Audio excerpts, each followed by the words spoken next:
Day by day, day by day increase అవుతున్న ఈ divorce cases main reason ఏంటంటే illegal relationship. నా wife illegal maintain చేస్తుంది, నా హస్బెండ్ ఇల్లీగల్ మెయింటైన్ చేస్తున్నారు. సుప్రీంకోర్టు కూడా అది తప్పు కాదు, అది పోలీస్ స్టేషన్లో కంప్లైంట్ ఇవ్వలేరు, డివోర్స్లో ఒక అది మెయిన్ గ్రౌండ్గా మీరు మెన్షన్ చేసి ఎవిడెన్స్తో ప్రూవ్ చేసుకొని డివోర్స్ తీసుకోవచ్చు అని చెప్పారు. బట్ ఇలాంటి వాటి కొంచెమన్నా తగ్గించడానికి ఢిల్లీ హైకోర్టు ఒక సంచలనాత్మక తీర్పు అనేది ఇచ్చిందండి రీసెంట్ టైంలో. ఏంటంటే ఆ కేసు గురించి నేను ఈరోజు మీకు చెప్పాలనుకుంటున్నానండి. కేసు ఏంటంటే Shelly Mahajan versus Bhanushree Bahl and ANR. ఈ కేసులో ఏంటంటే షెల్లీ మహాజనకి ఆమెకి వచ్చేసేసి 2012లో ఆమె భర్తతో మ్యారేజ్ అవ్వడం జరిగిందండి. వాళ్ళకి 2018లో ఇద్దరు కవలలు కూడా పుట్టడం జరిగింది. తర్వాత ఆమె వచ్చేసేసి 2019లో వాళ్ళ సెల్ఫ్ వ్యాపారాలలోనే ఆమె డైరెక్టర్గా జాయిన్ అవ్వడం జరిగింది.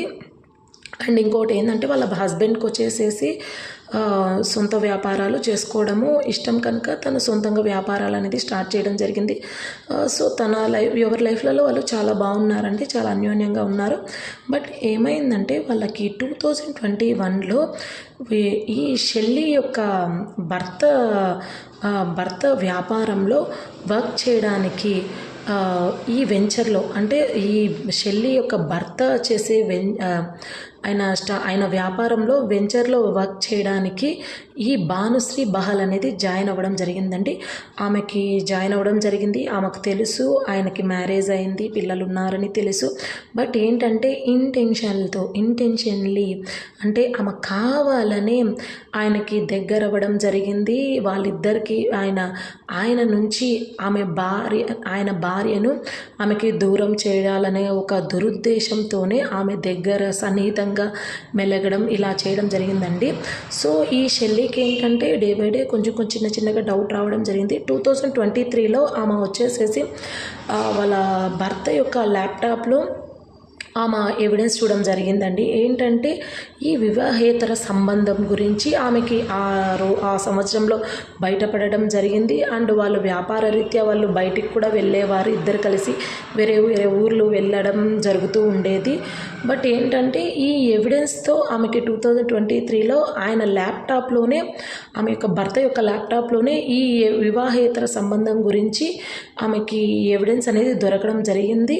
సో ఆమె భర్తను ప్రశ్నించడం జరిగింది. సో వాళ్ళిద్దరి మధ్యన తరచూ గొడవలు జరుగుతూ ఉన్నాయి. 2025 ఏప్రిల్లో ఆమె భర్త వచ్చేసి ఈ షెల్లీ నుంచి డివోర్స్ తీసుకోవాలనేసి డివోర్స్ పిటిషన్ని ఢిల్లీ హైకోర్టులో పిటిషన్ అనేది ఫైల్ చేయడం జరిగిందండి.